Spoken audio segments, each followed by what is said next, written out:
ও মায়ার নবীজি, আমি দরজার মধ্যে হেলান দিয়ে থাকতাম, কখন জানি মায়ার নবীর ডাক চলে আসে। নবী আপনি ডাক দিয়েছেন, আমি সাথে সাথে জবাব দিয়েছি। আমার নবীজি চোখের পানি ছেড়ে দিলেন। আমার নবী ডাক দেখে, আবু বকর, ও আবু বকর তুমি চলো, এক্ষুনি আমরা চলে যাব মদিনা শরীফ। দেখো আবু জাহেল মক্কার কাফের মুশরিকদের কেলে নিয়ে দিয়েছে আমাকে হত্যা করার জন্য। সিদ্দিক আকবর ডাক দেয়া কয়, নবীজি আমার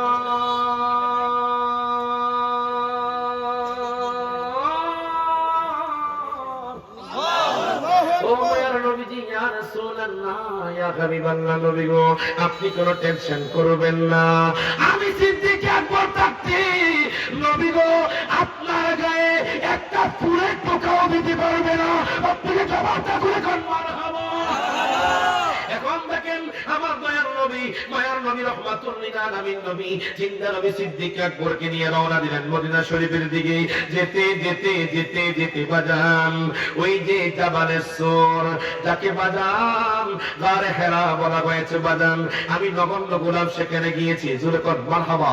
ইনহুমা ফিল গার, বাজান কুরআনুল কারীমে বলা হয়েছে ওই গারে সূরের কাছে আমার দয়ার নবী যখন মায়ার নবী সেখানে চলে গেলেন, আমার নবী ডাক দেয়া, আবু বকর, আবু বকর আমি খুব ক্লান্ত, আমি খুব পরিশ্রান্ত, আমি আর সামনের দিকে আমি আর এগোতে পারবো না, আমার খুব ক্লান্ত লাগতেছে, আমার খুব টায়ার্ড লাগতেছে।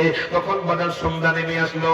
আবু বকর সিদ্দিক রাদিয়াল্লাহু তাআলা ডাক দেয়া কয়, নবী গো আজকে রাতটা আমরা পাহাড়ের মধ্যে কাটায়া দিব। আমি আশ্চর্য হয়ে গেলাম, আমি যখন ওই গারে সূরের কাছে গেলাম আমি আশ্চর্য হয়ে গেলাম, দয়াল নবী মায়ার নবী কেমনে গারে সূরের মধ্যে উঠেছে। কিন্তু আমি একটা তত্ত্ব পেলাম আল্লামা আব্দুল বারী জিহাদি হুজুরের কাছে, আমার দাদা হুজুর বাজান উনি বলছে, উনি এই আলোচনা করার সময় একটা নোকতা বলেছে। কি নোকতা জানেননি? আমার নবী যখন বলেছে ওই পাহাড়ের মধ্যে উঠবে, সিদ্দিক আকবর কয়, নবী গো আপনি আমার কাঁধের মধ্যে উঠে যান। আল্লাহ কয়, ও পাহাড়, ও পাহাড় দেখো সিদ্দিক আকবর নবী প্রেমে ফানা হয়ে গেছে। আমি সিদ্দিক আকবরকে কষ্ট করে পাহাড়ে উঠতে দেখতে চাই না। তুমি তাড়াতাড়ি করে লিফটের মতো নেমে যাও।